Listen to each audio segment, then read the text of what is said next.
Hello दोस्तों, कैसे हैं आप लोग। एक बार वापस से आपका स्वागत है मेरे चैनल में। और पिछले वीडियो की तरह आज भी हम बात करेंगे जो भारतीय राजवंशों के बारे में हम बात कर रहे थे प्राचीन काल के। तो उनमें आज की कड़ी में हम बात करेंगे पाल वंश के बारे में। इससे पहले आप चेर, चालुक्य, पांडे, इन सब वंशों के बारे में पिछले वीडियोस के अंदर हमने वीडियो बनाए काफ़ी अच्छे, तो उनके अंदर आप उनको देख सकते हैं और उनके बारे में जानकारी प्राप्त कर सकते हैं। आज हम बात करेंगे पाल वंश के बारे में। पाल वंश की बात करें तो पाल वंश का संस्थापक कौन था? पाल वंश का संस्थापक था हमारा गोपाल।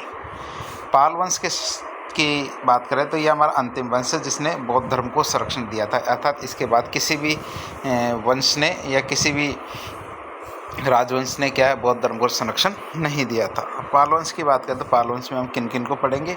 पाल वंश के अंदर हम 6 शासकों के बारे में पढ़ेंगे। और पहले गोपाल, फिर धर्मपाल, देवपाल, नारायणपाल, महिपाल और रामपाल, इनके बारे में हम पाल वंश के अंतर्गत पढ़ेंगे। सबसे पहले हमारा गोपाल आता है। गोपाल की बात करें तो गोपाल ने भारत में पाल वंश की स्थापना की थी। गोपाल ने क्या किया था? पाल वंश की स्थापना भारत के अंदर की थी। गोपाल को बंगाल की जनता द्वारा शासक के रूप में चुना गया था, अर्थात क्या है कि गोपाल ने किसी प्रकार का युद्ध नहीं लड़ा, गोपाल ने किसी भी राजा को हराया नहीं, किसी भी राजा को मारा नहीं। जनता ने गोपाल को शासक के रूप में चुना था। गोपाल ने क्या किया? औदंतपुरी विहार का निर्माण करवाया। किसका? औदंतपुरी विहार का निर्माण किसने किया? गोपाल ने। औदंतपुरी विहार की बात करें तो औदंतपुरी विहार भारत के बिहार में पटना जिले के अंदर है। पटना में एक जगह है, तो उसे बसाया किसने था? गोपाल ने, और उसका नाम क्या रखा? औदंतपुरी। तो औदंतपुरी का निर्माण किसने करवाया था? गोपाल ने। कहाँ पे? बिहार के अंदर। और औदंतपुरी विहार क्या था? एक बौद्ध विहार था। अब क्या है कि यूनिवर्सिटी भी बन गया है। औदंतपुरी विहार क्या है? एक बौद्ध विहार है और क्या है? एक महाविद्यालय था।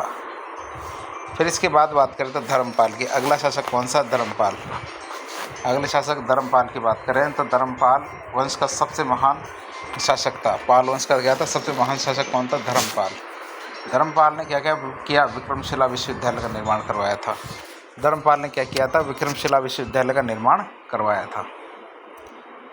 अगले शासकों की बात करें तो धर्मपाल को हमने देख लिया। धर्मपाल पाल वंश का सबसे महान शासक था। धर्मपाल ने क्या किया? विक्रमशिला विश्वविद्यालय का निर्माण करवाया था। साथ ही साथ देखिए बाद में कालांतर में बख्तियार खिलजी ने विक्रमशिला विश्वविद्यालय को तुड़वा दिया था।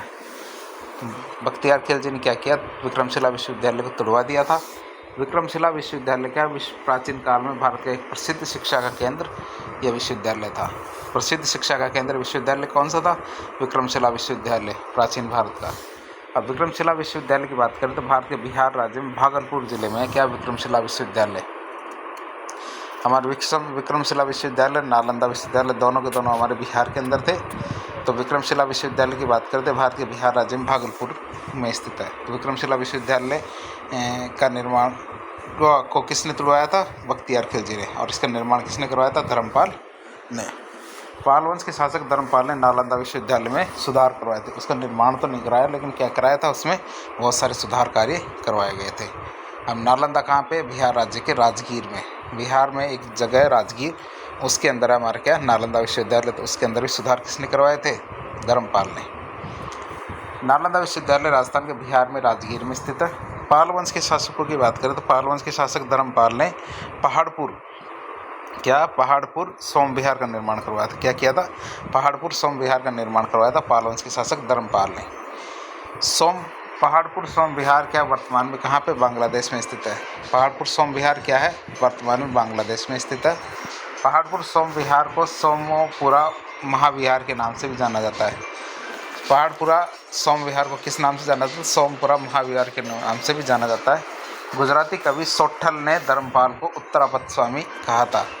गुजराती कवि थे सोट्ठल, तो उन्होंने क्या कहा था? धर्मपाल को उत्तरापद स्वामी भी कहा था। उत्तरापद स्वामी भी कहा था। किसने कहा था? सोट्ठल ने धर्मपाल को। अगले शासक की बात करें तो अगला शासक हमारे देवपाल। अगला शासक कौन सा? हमारा देवपाल। देवपाल की बात करें तो देवपाल पाल वंश का शासक था। देवपाल क्या था? पाल वंश का शासक था। अगला शासक हमारा नारायणपाल, ये भी पाल वंश का शासक था। फिर महिपाल को भी पाल वंश का शासक माना जाता है। अब महिपाल को पाल वंश का दूसरा संस्थापक भी माना जा सकता है। क्यों? क्योंकि इसने पाल वंश के जो साम्राज्य क्षेत्र है उसको बढ़ाने का कार्य किया था। फिर आता है रामपाल। रामपाल पाल वंश का शासक था। और रामपाल को क्या याद रखा जाता है? क्योंकि इसके समय पे एक दरबारी विद्वान था इनका, संध्याकर नंदी। इनके टाइम का जो एक दरबारी विद्वान था, कौन था? संध्याकर नंदी। ये एक बार परीक्षा में पूछा गया था संध्याकर नंदी के बारे में। तो संध्याकर नंदी क्या था? रामपाल के दरबार का विद्वान था और इसने रामपाल चरित नामक पुस्तक लिखी थी। इसने कौन सी पुस्तक लिखी थी? रामपाल चरित। अब संध्याकर नंदी के द्वारा लिखी गई जो पुस्तक है रामपाल चरित, उसमें केवर्त किसान आंदोलन का उल्लेख मिलता है। कौन सा? केवर्त किसान आंदोलन का उल्लेख कहाँ मिलता है? वह पुस्तक जो संध्याकर नंदी के द्वारा लिखी गई अर्थात रामपाल चरित के अंदर। तो इस तरह आज हमने जो पाल वंश के शासक थे उनके बारे में देखा। इसमें हमने किन किन के बारे में देखा? एक तो हमने रामपाल के बारे में देखा, रामपाल के जो दरबारी विद्वान थे संध्याकर नंदी के बारे में देखा, महिपाल, नारायणपाल, देवपाल, धर्मपाल, गोपाल, इनके बारे में देखा। तो आज के लिए इतना ही। इस प्रकार के इन्फॉर्मेटिव वीडियोस देखने के लिए हमारे चैनल से जुड़े। वीडियो यदि पसंद आता है तो वीडियो को लाइक करें, चैनल को सब्सक्राइब करें और अपने दोस्तों के साथ शेयर करें। ये हम छोटी छोटी हमारी कोशिशें हैं जिससे हम अधिक से अधिक इन्फॉर्मेशन सभी छात्रों को उपलब्ध करा सकें कम से कम समय में। धन्यवाद।